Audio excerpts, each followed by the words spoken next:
fired. In Bayou La Batre, Anna Booth Elementary School is under what's called a fire watch, and that means firefighters sit outside the school every day just in case there's a fire. Local 15's Christian Jennings reveals problems with water pressure near the school and asks are the children inside safe in the reality check.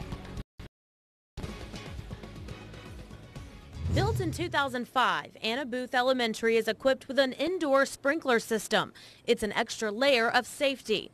But that safety came into question in November when the Bayou La Batre Fire Department responded to a brush fire beside the school and discovered low water pressure at the hydrants. Unsettling news to Kittrell McCall, who has a third grader that walks these halls every day. If a fire broke out, we want to know that our children will be kept safe. Just how weak is the water flow? According to documents Local 15 obtained from the City Utility Board, a flow test conducted on January 12th showed a flow of 840 gallons per minute.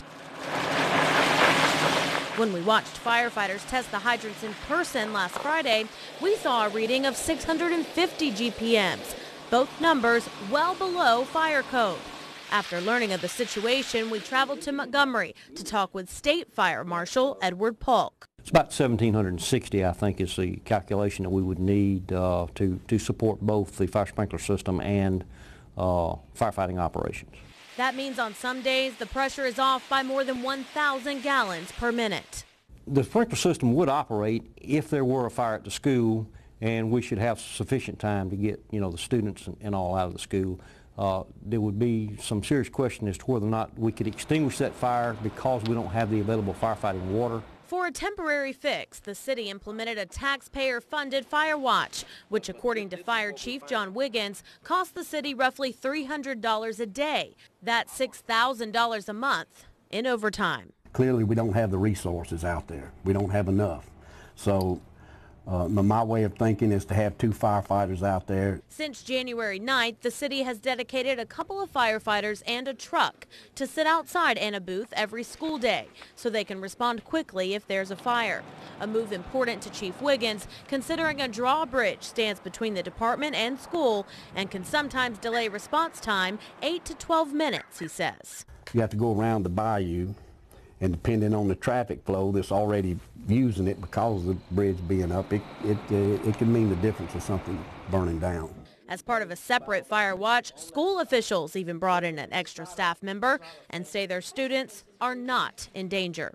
We have a jockey pump on our side of the water line that will increase GPMs. It will pull from the city utilities water into our system, increase that to be able to fully function our sprinkler system. I don't understand if it was okay, 10 years ago.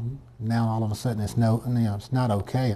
Michael McClantoc is the executive director of the Utilities Board, which operates the city's water lines. He showed us documents from December of 2004, just before the school opened, that reveal the same low pressure levels the city is seeing now.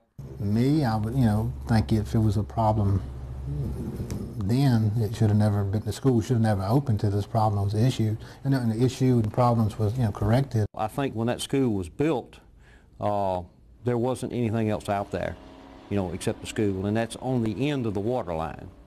And that's the problem with future growth, is the fact that it's at the end of the water system. Now state and local leaders are focusing on finding a solution. One would be adding a tank and a pump to supply the additional water that's needed, and that's an alternative that code recognizes. One of the things that would be an improvement would be to loop that around to another water source, another line that would allow it to be looped where water could come from either direction and would give you more flow. Officials say they'll soon start applying for grants to help pay for a permanent fix. Until that happens, a fire crew will remain positioned outside the school. Back to you. And if you have a story you want us to investigate or an issue that needs to be addressed by our advocacy team, let us know. We'll get you answers. Call our Reality Check hotline. The number's right there on your screen, 877-315-7268.